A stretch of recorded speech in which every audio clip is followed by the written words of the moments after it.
Before I start, I just want to say that this is a very difficult thing to do, and I apologize to my children who didn't like me to join this this session, and also my colleagues who are my friends, but I have to read my statement. My name is Gloria Mercado, and I have dedicated over 40 years to public service in the government of the Philippines. In my last year with government, I served as the Undersecretary for Human Resource and Organizational Development of the Department of Education. I was appointed as DEPED Undersecretary by President Marcos, as recommended by Vice President SARA Duterte in 2022, and I assumed office in August of 2022 in February 2022. In February 2023, I was designated as the head of the procuring entity of DEPED. As one of the signatories of DEPED's checking account, alongside Undersecretary for Finance, Annalyn Sevilla, I signed checks related to all funds, and recall that some of the checks that I signed amounted to 37,500,000 pesos. Between February 2023 to September 2023, I received a total of 9 envelopes labeled Hope, my concurrent position in DEPED during that time. These envelopes were handed to me mostly by Assistant Secretary Sunshine Fajardo, which she says came directly from Vice President Duterte. What she would typically say as she hands the envelope: it would appear that I received this envelope by virtue of my office as Hope. Attorney Fajardo is the wife of Edward Fajardo, who is the Special Disbursement Officer. Although the exact date evades recollection, sometimes during the course of my tenure with DEPED, a member of my staff informed me that an inquiry was made by one of our officers in the field that Mr. Fajardo had made inquiries about the bank accounts of several individuals, and if divulging such information to him was permitted. My office confirmed that it was upon the instruction of the Office of the Secretary. Evidently, it would appear that regional directors and other employees in the field would also receive sums on top of the regular salaries.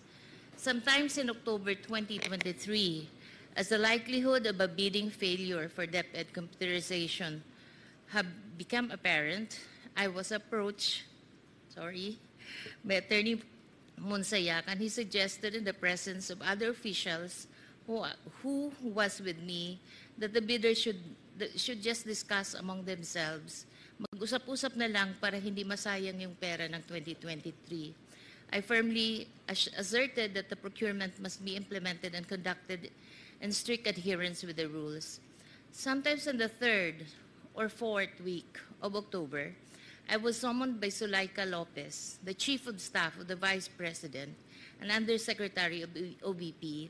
I was informed that I should tender my resignation effective that day. I refused to resign, and I insisted on departing from service through voluntary retirement. The timing of my meeting with Ms. Zulaika struck me as more than coincidental. It gave me the impression that my candid responses was the real reason behind the push to relieve me of my office. It was as if I had become an unwelcome obstacle, despite simply doing my job as Hope and Undersecretary of Human Resource of DEPED. Prior to my meeting with Ms. Zulaika, there were other undersecretaries and assistant secretaries who were summoned also, and were also summoned, all of the same purpose of informing them that they should tender their resignation effective on the same day. I signed my affidavit. Mr. Chairman, this is brief lang po, no? As I read the affidavit, medyo mabibigat po itong mga accusations that was mentioned by Miss Gloria Jumamil Mercado. But while we are in break, I tried trying to call my mga contacts about this person, si Gloria Jumamil Mercado. If I may be allowed to just establish some qualifications that you have. Just answer us truthfully, Miss Gloria Jumamil Mercado.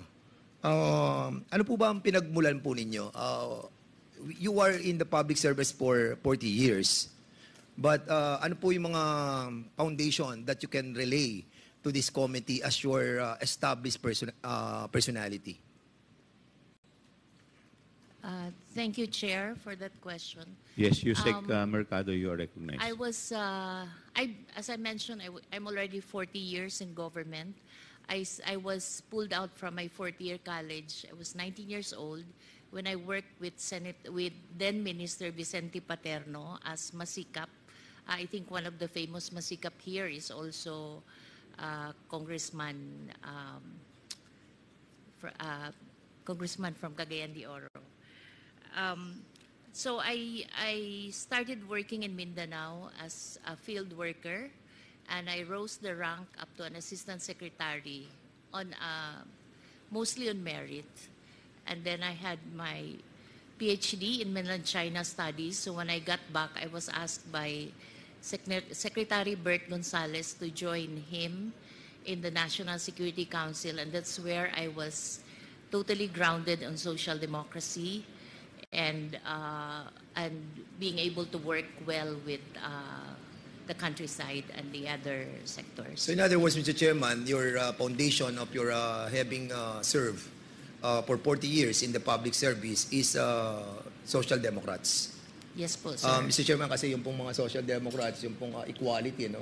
Like Sweden, Norway, and the different part of this world adhere to this social democracy, which establishes a fairness and equal rights for every citizen of their country. And I heard that, correct me if I'm wrong, Madam Gloria, were you tapped on the Yolanda rehabilitation on the capacity building of the different LGUs by former Senator Ping Lacson? Yes po, sir. Bakit po kayo tinap ni Senator Ping Lacson? What is your credibility and your capacity to lead yung sa Yolanda rehabilitation?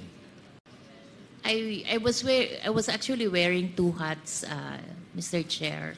The first one is I was the commander of the Naval Forces Reserve, Eastern Visayas. I'm a Commodore po of the Philippine Navy Reserve. So reservist po kayo ng Yes ng po, Navy? sir. Yes, sir. And second is that I was the Senior Vice President and Dean of the Development Academy of the Philippines. And we were asked by Senator Ping Lacson, of then Presidential Advisor for the Yolanda Rehabilitation, to develop a course for the 179 municipalities and towns that were affected by which we call the Yolanda Corridor. So we customized a program for them, and they didn't come up with a thesis. It's a master's degree.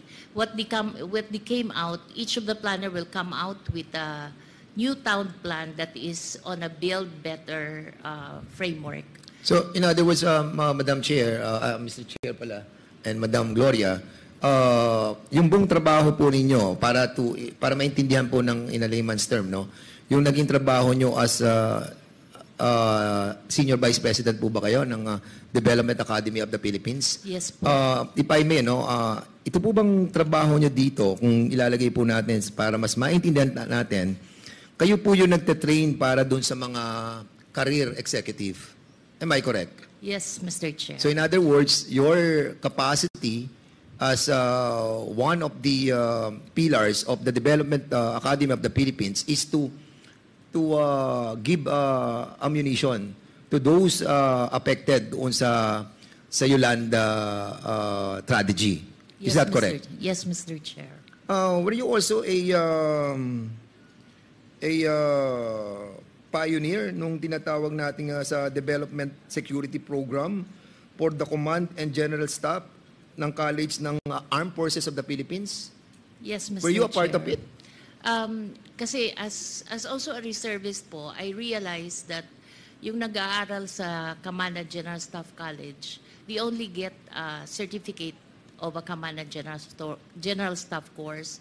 So naisip namin sa DAP is to twin a program. We expanded the training so that pag-graduate nila sa Kamana General Staff College, hindi lamang sila certified of the Kamana General Staff course, meron din silang Masters in Public Management, Major in Development and Security. Ang tinuturo po namin, Mr. Chair, is for the armed forces to be able to work properly in the ground, especially with the NGOs and the local government units. Okay. Aside from that, somebody texted me as well. They saw you on the live stream of the House of Representatives, and they're telling me that you are a senior fellow of the Philippine Public Safety College, wherein I'm going to graduate on Friday. Yes, sir. Are you a dean of the PPSC? No, sir. We helped develop the program. So I chaired the advisory committee. So you created the program that we are that Yes, will yes, being sir. taught to us. Yes, Mr. Kasi Chair. 1 year na po akong nagmamasteral sa Public PPSC, safety. sa public safety, and I'm quite surprised that you are a former senior fellow of the PPSC. And with that, Mr. Chairman, I was quite surprised to find out that actually, I'm not surprised anymore.